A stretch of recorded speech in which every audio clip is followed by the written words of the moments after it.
اب ایک بندہ کہے جی میرے دل میں اللہ کا بڑا خوف ہے اور آنسو تو بہائے گناہ نہ چھوڑے، تو اس کا مطلب ہے کہ خوف نہیں ہے۔ جب خوف ہوتا ہے تو بندہ پھر دور ہٹتا ہے اس چیز سے۔ آپ دیکھیں سانپ دیکھنے میں کتنا خوبصورت ہوتا ہے، کبھی ہاتھ لگایا آپ نے کہ جی کتنا بہترین ڈیزائن بنا ہوا ہے اور کتنی اس کی جو ہے نا ملائم سکن ہے، ذرا پکڑ کے تو دیکھو گے کتنا بھائی نا۔ ہم کیوں دور بھاگتے ہیں؟ ہمیں خوف ہوتا ہے، بجلی سے دور جاتے ہیں، سانپ سے دور بھاگتے ہیں، اس لیے کہ ہمیں خوف ہوتا ہے کہ نقصان ہوگا۔ اسی طرح جب دل میں اللہ کا خوف آ جائے تو بندہ گناہوں سے دور بھاگتا ہے، وہ سمجھتا ہے کہ اس سے میرا نقصان ہو جائے۔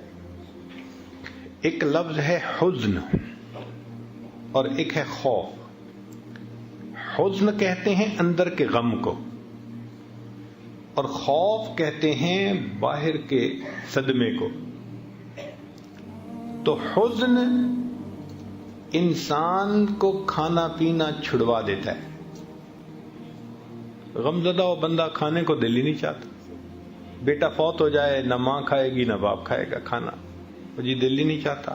کاروبار میں نقصان ہو جائے، کھانے کو دل نہیں چاہتا۔ طالب علم فیل ہو جائے، کھانے کو اس وقت دل نہیں چاہتا۔ بیوی کو خاوند ڈانٹ ڈپٹ کے چلا جائے، کھانے کو دل نہیں چاہتا۔ تو مقصد یہ کہ حزن کی وجہ سے انسان کا کھانا پینا چھوٹ جاتا ہے۔ مشائخ نے لکھا خوف خدا کی وجہ سے انسان کے گناہ چھوٹ جاتے ہیں۔ جس طرح حزن کی وجہ سے کھانا چھوٹ جاتا ہے، اس طرح خوف کی وجہ سے انسان سے گناہ چھوٹ جاتے ہیں، خود بخود گناہوں سے وہ بچتا ہے۔ امام غزالی رحمۃ اللہ علیہ فرماتے ہیں کہ سب سے بڑا عالم وہ ہے